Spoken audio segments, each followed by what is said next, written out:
Então nós estamos tratando sobre esse tema Uma Boa Vida, e hoje nós vamos falar sobre a morte. Há quem, de fato, nem gosta de pensar sobre a ideia da morte. Mas, irmãos, negar a ideia da morte, alguém disse que negar a morte não vai impedir que ela aconteça. A morte é, de fato, uma realidade. A pergunta é como você está lidando com relação à ideia da morte? Como você está lidando com, talvez até os medos que você tem, os anseios que você tem, né? Então, ignorar não vai impedir que ela aconteça. Alguém disse que a probabilidade, olha que interessante, a probabilidade da morte, de uma pessoa morrer ainda é de quantos por cento? 100%. No final, sinto dizer, viu, Elisa, mas no final todos os médicos perdem todos os seus pacientes. Não tem jeito, né? Porque todos morrem. Então, nós precisamos pensar e tratar sobre a questão da morte. Não pode ser um assunto que a gente fica, não vamos falar sobre isso. Tem gente até muito, fala, não fica falando sobre isso porque atrai. Já vi gente falar assim, não fica falando sobre morte, que bobagem, né? A morte é uma realidade. Nós vamos tratar desse assunto. A morte não pode ser algo uma ideia que fique trazendo angústia para a sua vida, ainda que não é algo que ninguém deseja, né? Ninguém deseja a morte, mas não pode ser algo que venha trazer angústia ao seu coração, medo ao seu coração, né? A morte é de fato, será que é de fato a última frase do livro da nossa vida? Ou existe algo além disso? E nós cremos que sim. Nós temos estudado, irmãos, daqui a pouco nós vamos falar um pouco sobre o credo apostólico, e eu estava separando, pensando sobre algumas frases sobre a morte, e eu separei algumas aqui. Uma delas é do Marquês de Maricá, Mariano José Pereira da Fonseca. Mariano José Pereira da Fonseca foi alguém muito importante na época do Brasil Império. O Brasil Império, se eu não faltei nessa aula de história, foi da independência do Brasil, né, 1822, até a proclamação da República, em 1889. E esse Marquês de Maricá, ele foi muito importante, ele foi senador do Império, mas ele foi importante não somente para a Constituição daquela época, mas ele escreveu um livro muito interessante, chamado Máximas, Pensamentos e Reflexões. E dentro desse livro ele tem essa frase: morremos em um instante e tememos a morte por muitos anos. A ideia é, a morte é algo que acontece tão rápido, a pessoa morre num instante, mas tem gente que passa a vida temendo a morte, gente que não dorme direito pensando na morte, gente que não vive direito porque fica angustiado com a ideia da morte, algo que acontece em um instante. Uma outra frase que eu coloquei aqui é do cineasta Woody Allen, no seu filme A Morte. Ele diz, não que eu esteja com medo de morrer, apenas não queria estar lá quando isso acontecesse.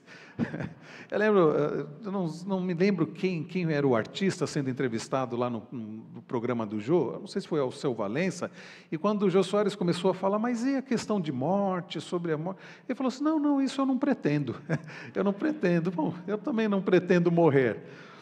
Uma outra frase que me chamou a atenção, do Tolstói, não confundo com Toy Story, né, mas aqui o escritor russo, Tolstói, ele diz, o homem, na sua obra Guerra e Paz, o homem não tem poder sobre nada enquanto tem medo da morte. E quem não tem medo da morte, possui tudo. Tolstói, ele está dizendo que a pessoa que vive com medo da morte é a pessoa que está ali presa, e ela então não vive plenamente. Enquanto ela teme a morte, ela não vive plenamente. Eu me lembro de um filme, assisti há muitos anos, o título do filme, pelo menos eu me lembro, é chamado O Pastor. É um filme que trata da vida de um pastor, foi pastor na Igreja Batista da Rua Dexter, na época de grande segregação no sul dos Estados Unidos, e em que os negros eles eram perseguidos, eram mortos, e eles começaram a fazer um movimento, né, contra todo aquele racismo, e era um pastor muito corajoso. E eu me lembro de uma das frases do filme, o pastor dizendo assim, se você não tem um motivo pelo qual você morreria, então você não tem um motivo para viver. Quem não tem um motivo pelo qual ele morra por isso, ele não tem de fato um motivo para viver. Um filme muito interessante, nunca mais eu vi que passou na televisão, e é curioso porque esse pastor ele começa a pregar, né, contra o racismo, e os presbíteros da igreja começam a dizer, olha, você tem que parar com isso, você está exagerando, algumas casas de familiares da igreja começam a ser incendiados, e aí eles acabam mandando o pastor embora. Aí contratam um pastor jovem, diz assim, olha, esse pastor é mais tranquilo. Qual o nome do pastor? Martin Luther King. Eles não tinham ideia do que eles estavam arrumando. Mas me chamou a atenção a frase desse livro. Se você não tem, desse filme, se você não tem um motivo pelo qual você esteja disposto a morrer, disse aquele pastor, então você não tem um motivo para viver. Uma outra frase, essa de um filme aí, quase que uma comédia romântica, o John Wick. Já assistiram John Wick? John Wick 4. É um filme, meus irmãos, é tiro para tudo quanto é lado. Até eu que cresci assistindo o Rambo, eu fiquei meio assim, no filme, falando, não aguento mais ver tiro, ver gente morrendo. E no filme John Wick 4, há essa frase, uma morte boa só vem depois de uma vida boa. Uma morte boa só vem depois de uma vida boa. Isso é interessante para a gente pensar um pouco aqui. Uma outra frase do filme, eu achei interessante, é um homem tem que estar elegante quando chega a hora de se casar, ou quando vão lhe enterrar. Tem que estar elegante, ou na hora de se casar e quando vão enterrar. E ele fica elegante mesmo, não vou dar spoiler aqui do filme. Mas, irmãos, a frase aqui, de fato, que faz toda a diferença, as palavras do apóstolo Paulo, porque para mim o viver é Cristo e o morrer é lucro. Para mim o viver é Cristo e o morrer é lucro.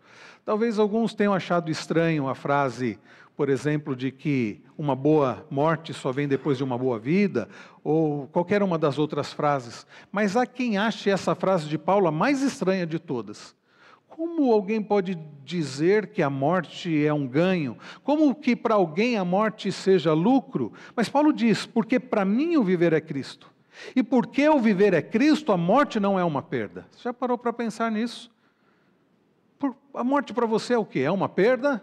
É um final? É algo trágico? É algo que põe fim a tudo que a sua existência? Para o apóstolo Paulo, não.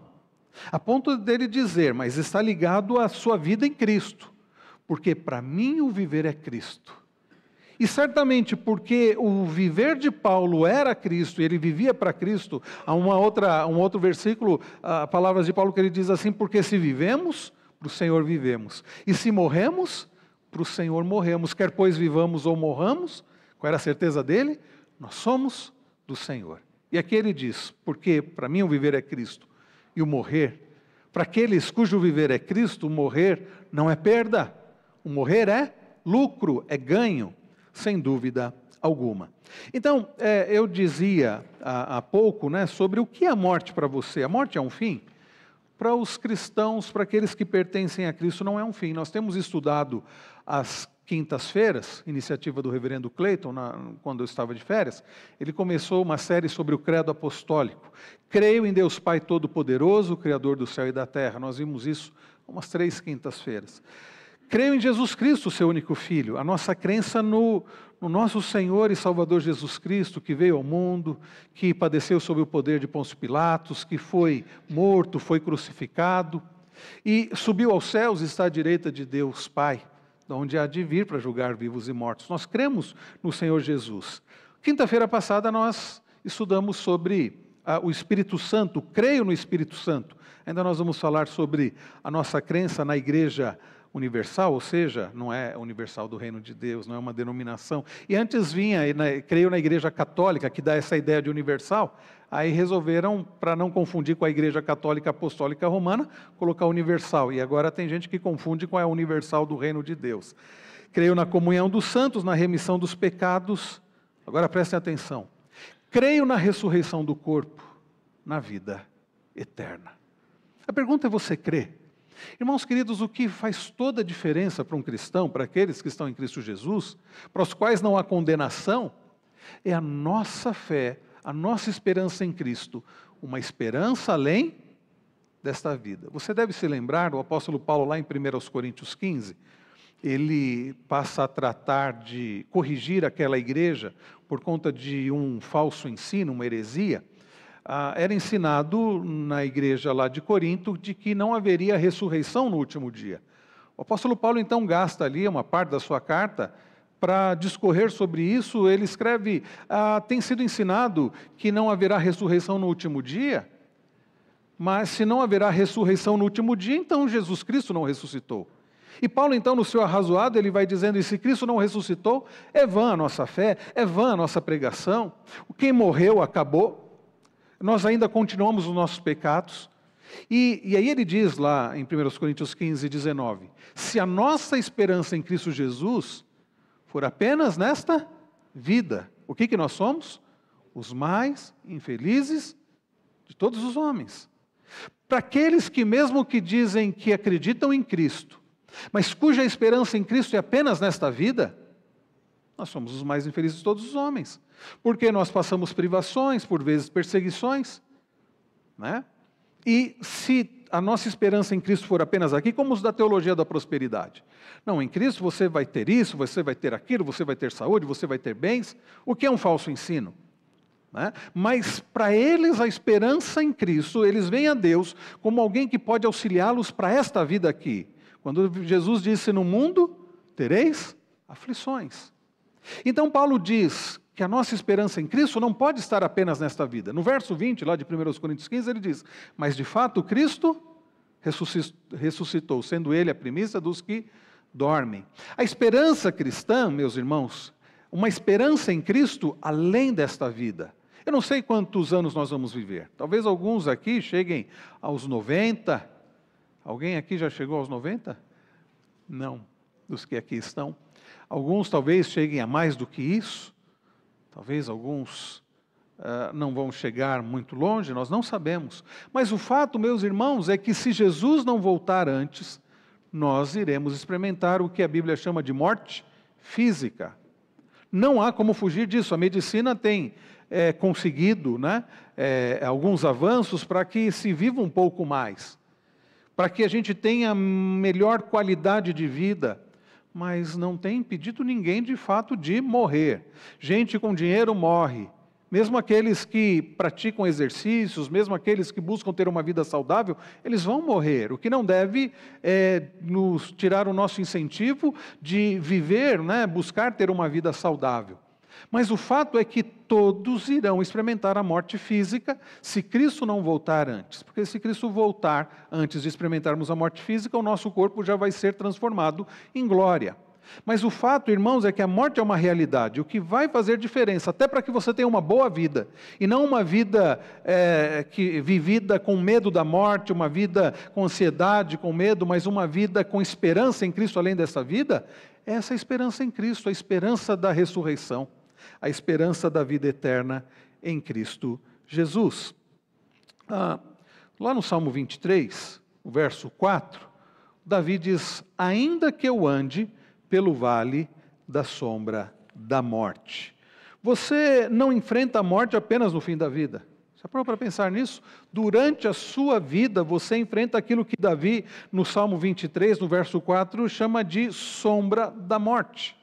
É a sombra da morte. Ou seja, o andar pelo vale da sombra da morte pode se dar de várias formas. Porque, irmãos queridos, a morte é a perda final, mas muitas perdas menores também trazem a sombra da morte. Por exemplo, o que pode ser uma sombra da morte? A perda da saúde. A pessoa vai, então, envelhecendo e vai perdendo a saúde. E alguns que não perdem a saúde por conta do processo do envelhecimento, perdem a saúde por outros motivos. E a pessoa então fica doente, algumas doenças que debilitam profundamente a vida da pessoa, e a pessoa passa a experimentar aquilo que Davi chamou de sombra da morte. A pessoa passa a experimentar de internação em internação, e medicação, fica acamado. Isso é a ideia aí da sombra da morte. Pode acontecer, né, para qualquer um. Uma outra situação que pode ser considerada aí sombra da morte, vale da sombra da morte, é o luto. Quando nós perdemos entes queridos. Nós passamos a experimentar o luto. E o luto, ele tem o seu período, mas nós nunca vamos deixar de fato de esquecer da pessoa amada. E é curioso, eu estava pensando isso essa semana, né? Porque algumas datas para nós, que eram datas que talvez não tinham nenhum significado, passam a ter um significado muito especial. Para os nossos irmãos Vitor e Ana Paula, o dia 7 de fevereiro talvez não significasse nada. Mas a partir de agora é um dia muito especial, né? E outros dias que para nós eram muito especiais, dias de alegria, passam a se tornar dias de tristeza, né? Meu pai, ele fazia aniversário dia 26 de janeiro, era uma data de alegria. E hoje, para mim, 26 de janeiro é uma data triste, né? Desde a morte dele, que essa semana vai completar 11 anos. Mesmo essa data da morte dele, que vai completar 11 anos essa semana, passou a ser uma data muito difícil. Uma data de fevereiro que não tinha importância nenhuma, mas passa a ser uma data ainda muito pesada, muito triste, porque é a morte, né? A data da morte do meu pai. E na perda de entes queridos, a gente sofre, de fato, luto. E a gente vai sempre lembrar, né? Quando você também é traído em um relacionamento, você sente um pouco deste gosto amargo, né? Do isolamento, do abandono, sombra da morte. A perda da juventude. O reverendo Hélio está falando agora há pouco de precisar deixar o celular do lado, e eu estou vendo, meus irmãos, antes a minha dificuldade era só enxergar de longe, né? Agora eu estou precisando fazer assim para enxergar de perto. O Cruz já falou, tem que fazer um multifocal. E é isso, meus irmãos, a gente vai envelhecendo, o cabelo vai ficando branco, a barba já ficou faz tempo, para alguns o cabelo vai caindo, e é assim, a gente vai perdendo muitas vezes a mobilidade, a coisa vai ficando difícil, e a pessoa passa a experimentar também o vale da sombra da morte, a perda da juventude, perda da independência. E é curioso e triste que quando a pessoa vai envelhecendo, ela vai perdendo também a sua independência. Passa a depender de filhos, depender de netos, depender para levar em algum lugar, já não pode mais dirigir. Alguns passam a depender até para ir ao banheiro, passam a ter uma dependência, depender de agentes da saúde, e assim vai, né? Perda do sentido das coisas. Irmãos, como isso também acontece, né? Quando você envelhece, conquistas, opiniões, status, sucesso, e o que mais você lutava para ter, perdem o significado. Não é verdade? Vale da sombra da morte. Qual é a causa da morte? Ao falar sobre causa da morte, quando sai um atestado, né, de óbito, fulano morreu em decorrência de falência múltipla de órgãos. Eu lembro do atestado de óbito do meu pai, saiu assim, falência múltipla de órgãos. Outros dizem assim, a causa da morte, sei lá, são diversos, mas na verdade a Bíblia, meus irmãos, ela vai mais fundo e vai nos mostrar que de fato o que causa a morte, e isso desde a queda, é o pecado. Lá em Romanos 6:23, Paulo diz, porque o salário do pecado é a morte. Não é porque alguém morreu porque pecou, não é isso, mas a morte é consequência indireta do pecado, e às vezes até consequência direta.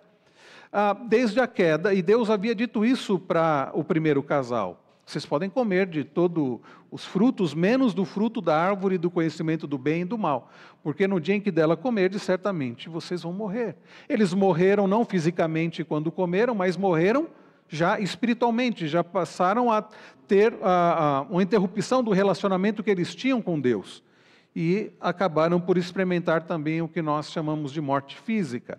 A Bíblia nos fala, irmãos, sobre 3 tipos de morte, e todas elas têm a ideia de separação. A morte física, quando a separação da alma, do espírito, do corpo, a alma ou o espírito se separa do corpo. A morte espiritual, que é a separação do homem de Deus, o homem que foi criado por Deus e tinha relacionamento com Deus. Com o pecado há esse distanciamento, e nós podemos dizer que todos nascem espiritualmente mortos. Paulo trata sobre isso, por exemplo, em Efésios 2, em outras passagens. E há um terceiro tipo de morte, a saber, a morte eterna. Quando você tem, né, o acontecimento das duas mortes, a física e a espiritual, acontece a morte eterna. É a separação eterna de Deus. A pessoa vai continuar existindo. A alma, o espírito, não vai deixar de existir.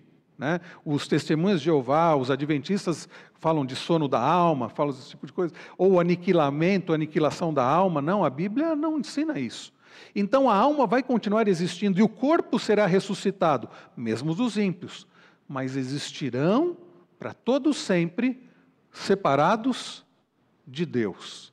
Porque a presença de Deus no lugar de sofrimento não vai ser uma presença de amor, mas sim de juízo. Então a ideia da morte eterna é essa separação de Deus eterna. Já imaginaram que isso? A pessoa desejar, mesmo que ela venha desejar a Deus, não há mais como.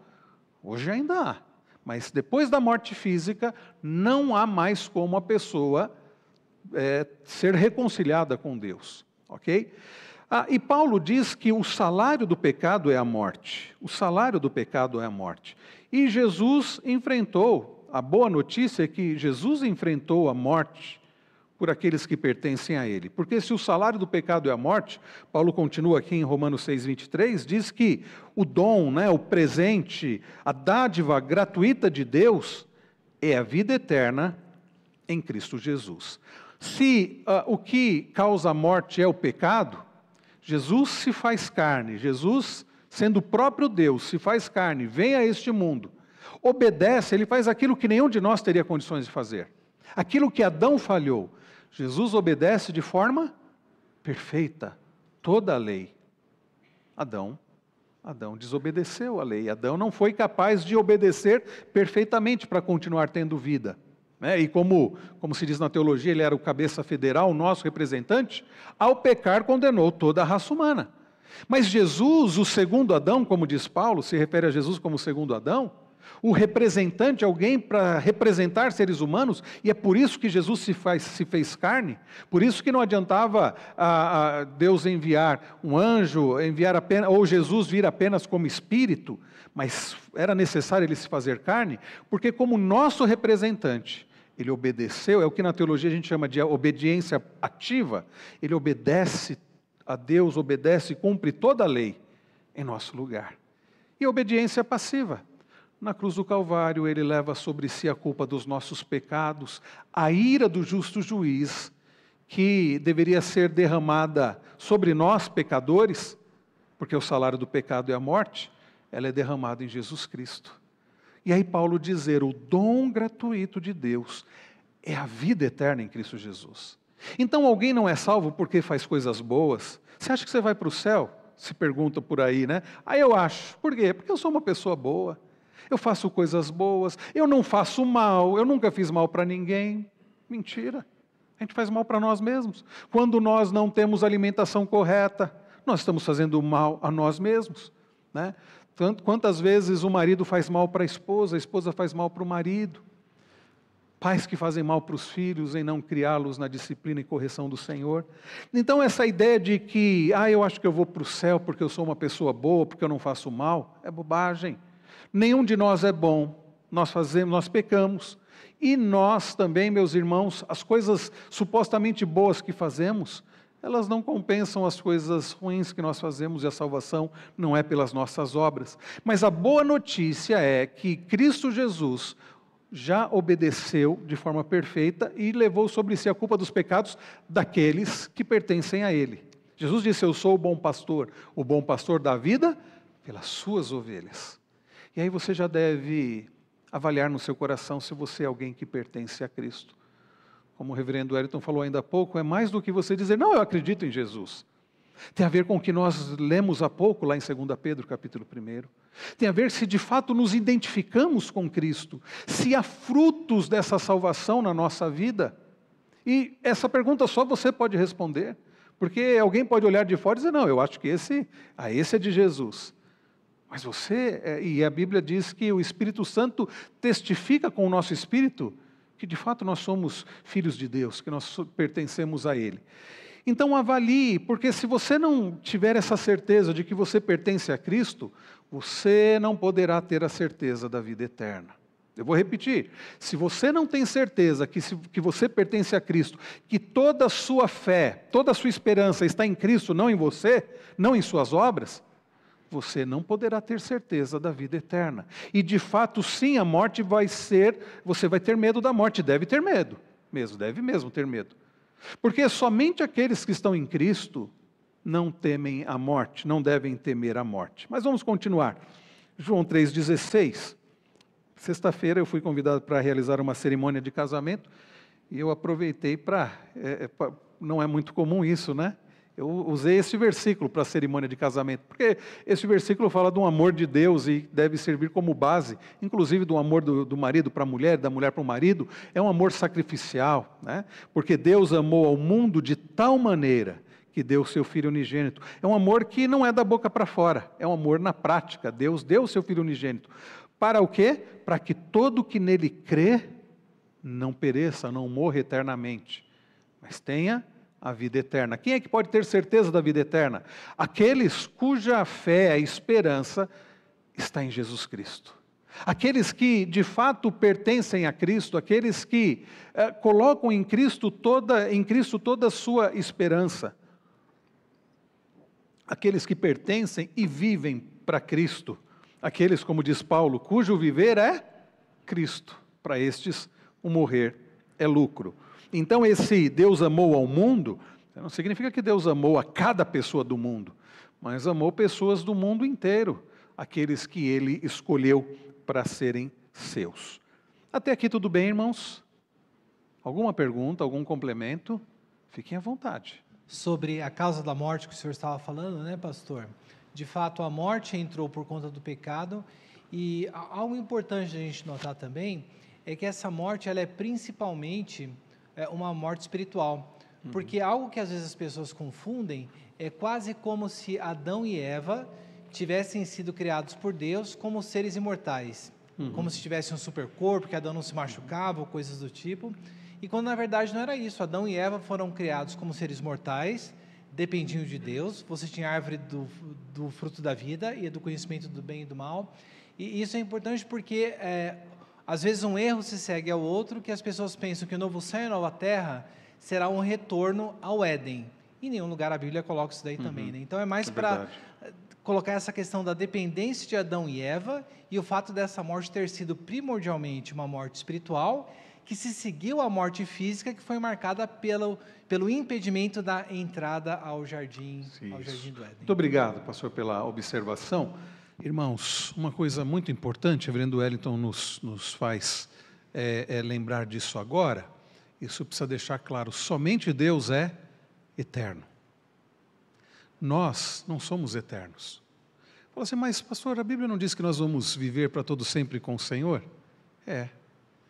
Mas por quê? Porque o Deus que é eterno vai nos manter, né? Vai manter a nossa existência, né? Então, nós somos seres que foram criados. Nós não deixaremos de existir, não porque somos eternos, mas porque o Deus que não teve início e não terá fim, Ele vai nos manter, Ele vai manter a nossa existência, tanto daqueles que morrem em Cristo Jesus, quanto dos ímpios, né?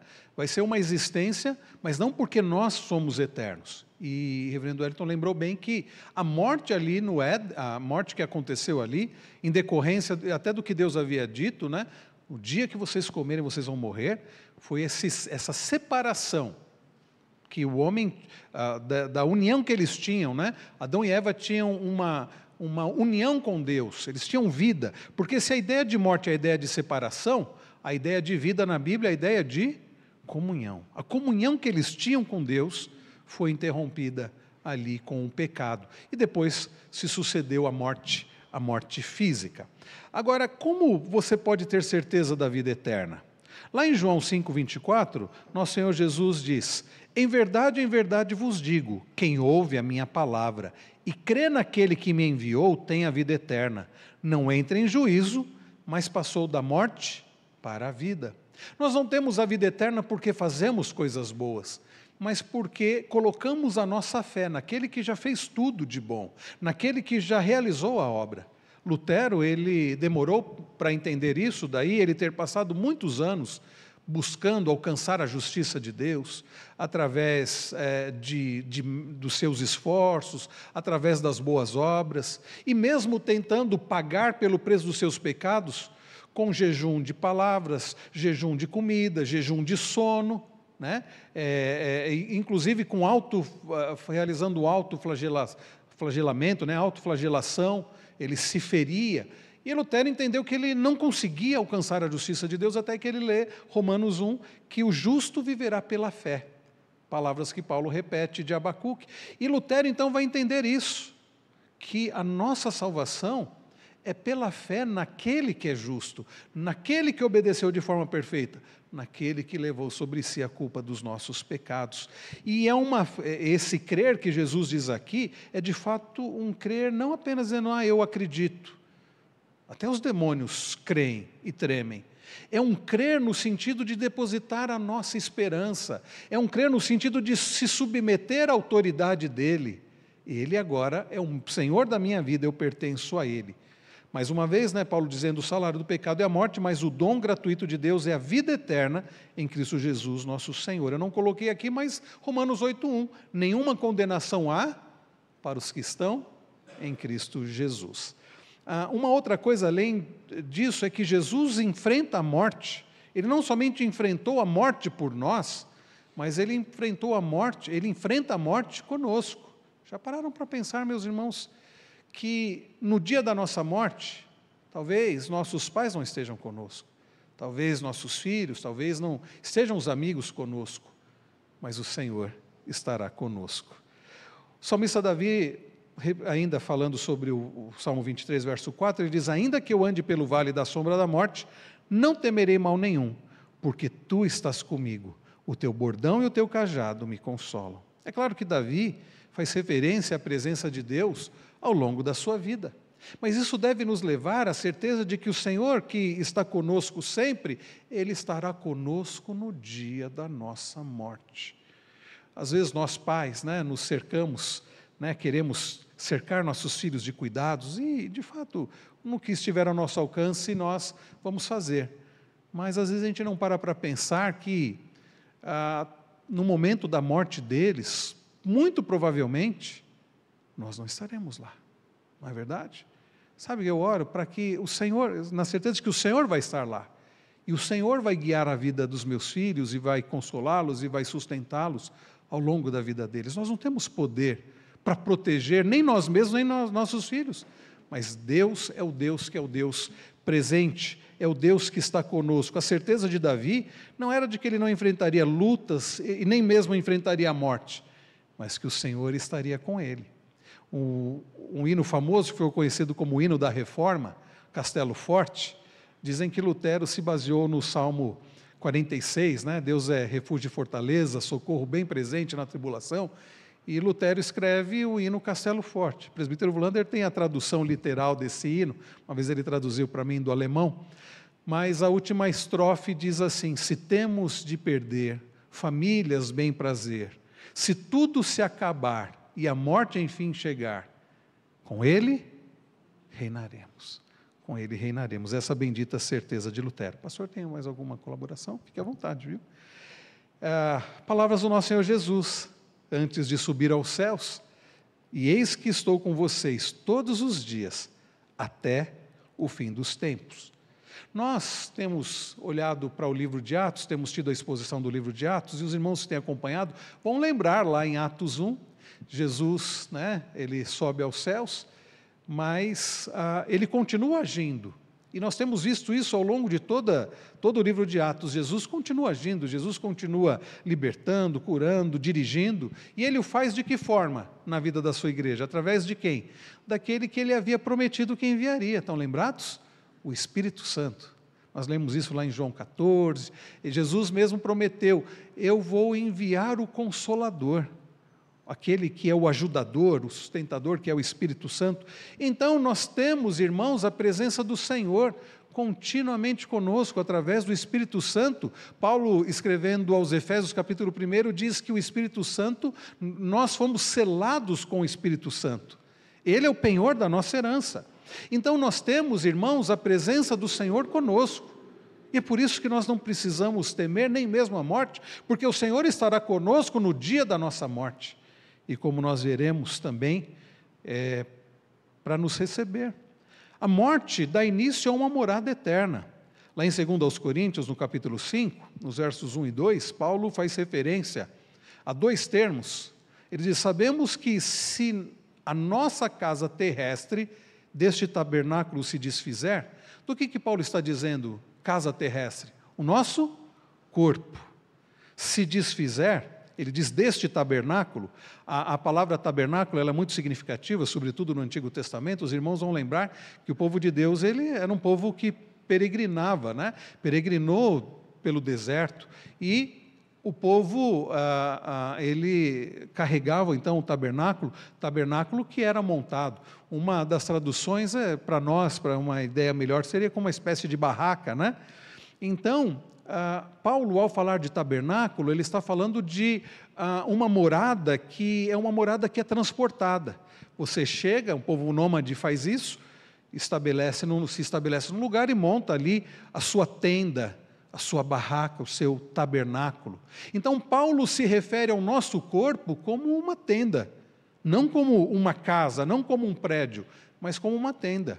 E ele diz: sabemos que se a nossa casa terrestre, o nosso corpo deste tabernáculo, dessa morada provisória, se desfizer, e se desfaz mesmo, né? A gente envelhece e morre, ele diz: temos da parte de Deus.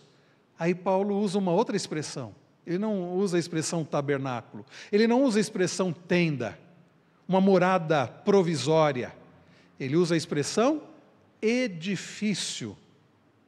É uma morada fixa, edifício, casa não feita por mãos, eterna nos céus. E por isso, neste tabernáculo, neste corpo, nesta vida, ele diz: nós gememos, nós sofremos, aspiramos por sermos revestidos da nossa habitação celestial.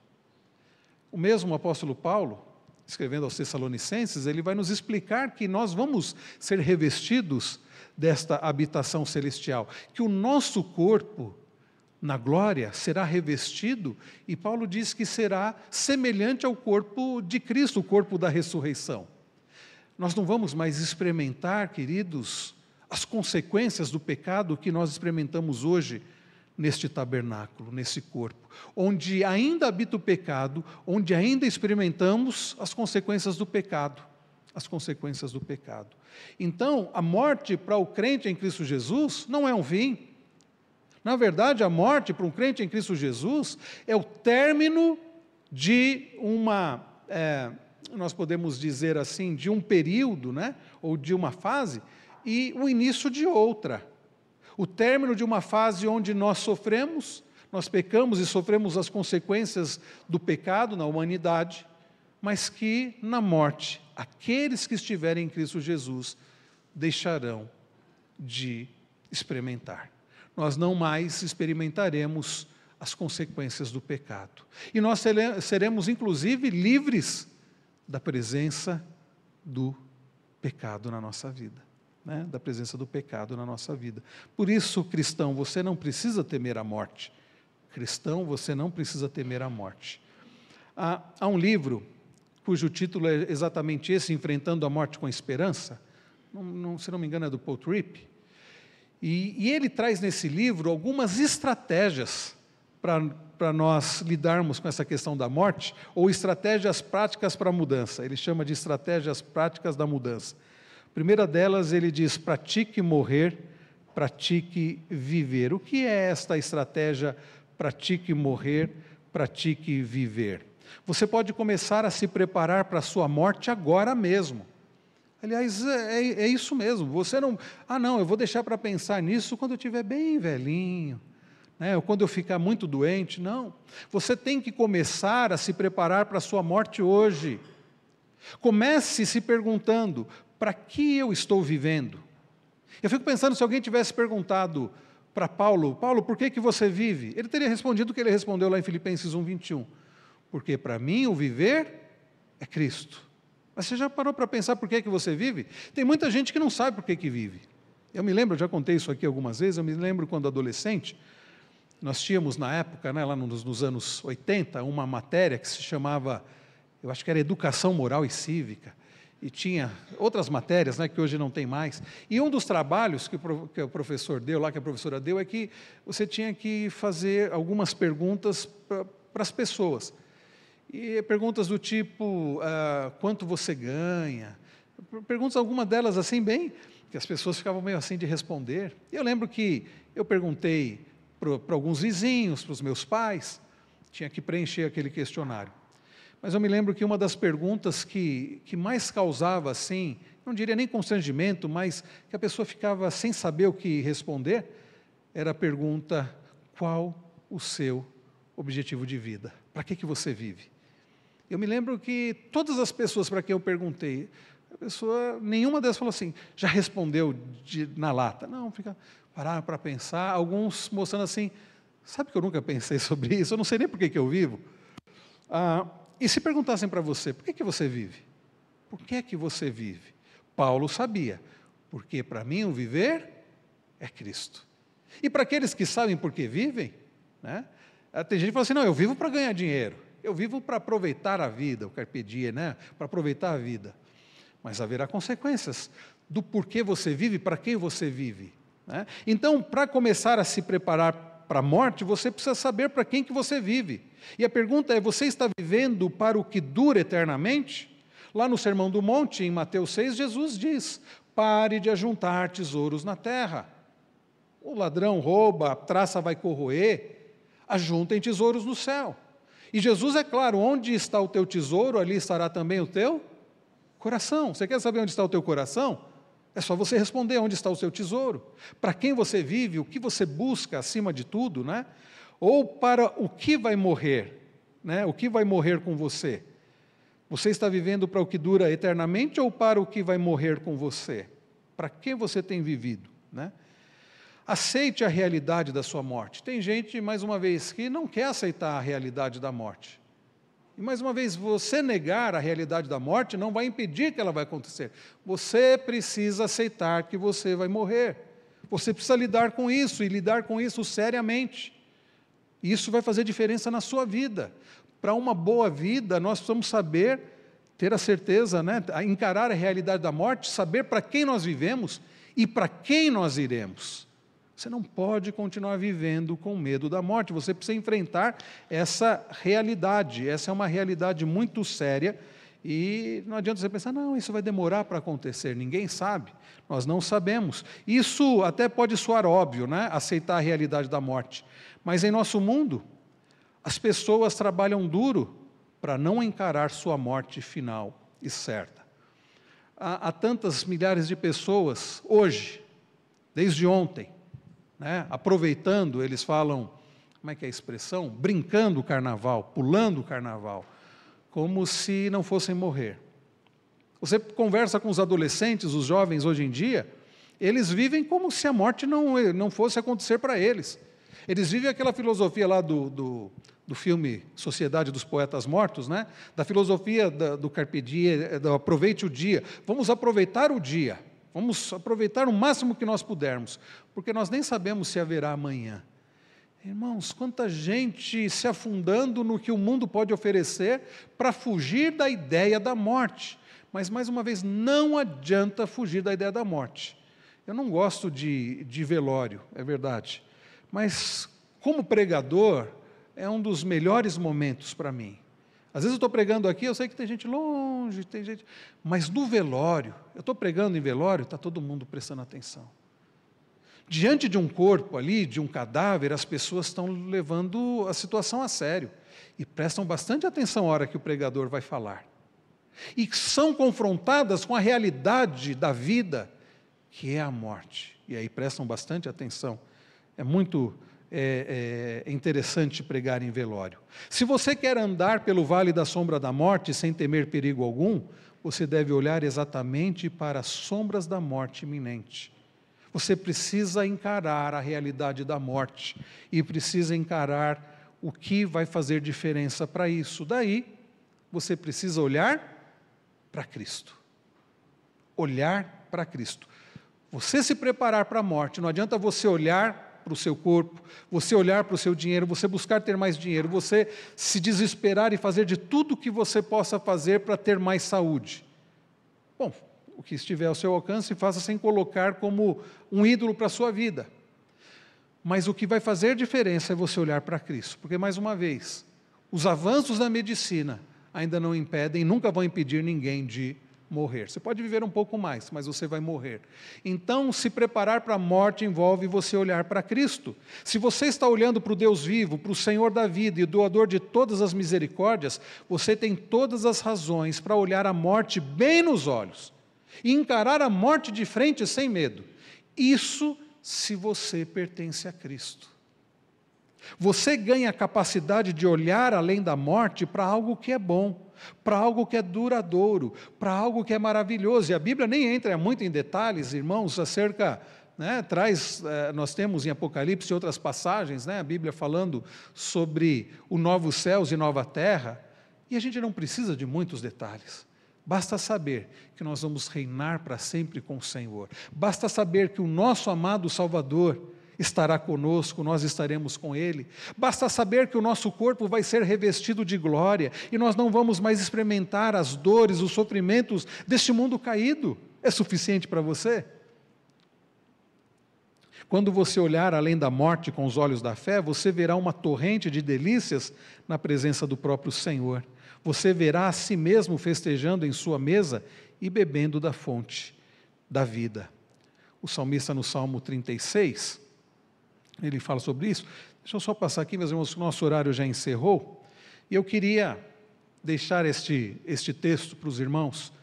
No dia do velório do meu pai, um dos pastores, muito amigo, o reverendo Ellerson Alves Duarte, ele trouxe a mensagem baseada nesse texto. Há 11 anos, vai fazer 11 anos essa semana. E é esse texto que eu tenho trazido à minha memória, quando bate a saudade do meu pai. Isso é quase que diário. E quando eu penso sobre a realidade da morte. Então ouvi grande voz vinda do trono dizendo: eis o tabernáculo de Deus com os homens. Deus habitará com eles. Eles serão povos de Deus. E Deus mesmo estará com eles. E lhes enxugará dos olhos toda lágrima. E a morte já não existirá. Já não haverá luto, nem pranto, nem dor, porque as primeiras coisas passaram. E aquele que está assentado no trono disse: eis que faço novas todas as coisas. E acrescentou: escreve, porque essas palavras são fiéis e verdadeiras. O Senhor Jesus um dia vai fazer novas todas as coisas. E João ouviu isso, João recebeu essa mensagem, João registrou isso. E dizendo que Jesus vai enxugar dos nossos olhos toda lágrima. E quando o Senhor fizer novas todas as coisas, irmãos, olha o que diz o texto: a morte já não existirá, já não haverá luto, nós não vamos mais sofrer a morte de nenhum ente querido, porque não haverá mais morte, não haverá pranto, não haverá choro, não haverá dor, porque as primeiras coisas passaram. Você crê nisso? Para aqueles que estão em Cristo Jesus, essa é a nossa bendita esperança. Agora, as primeiras coisas ainda não passaram. Hoje nós ainda enfrentamos a morte, enfrentamos o luto, enfrentamos a dor, mas na certeza de que o Senhor Jesus vai fazer novas todas as coisas.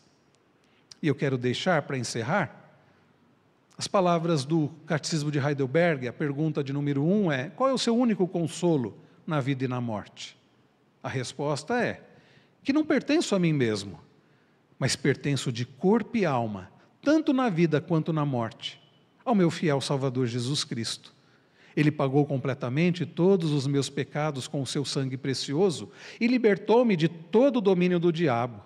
Ele também me guarda de tal maneira que, sem a vontade do meu Pai Celeste, nenhum fio de cabelo pode cair da minha cabeça. Na verdade, todas as coisas cooperam para a minha salvação.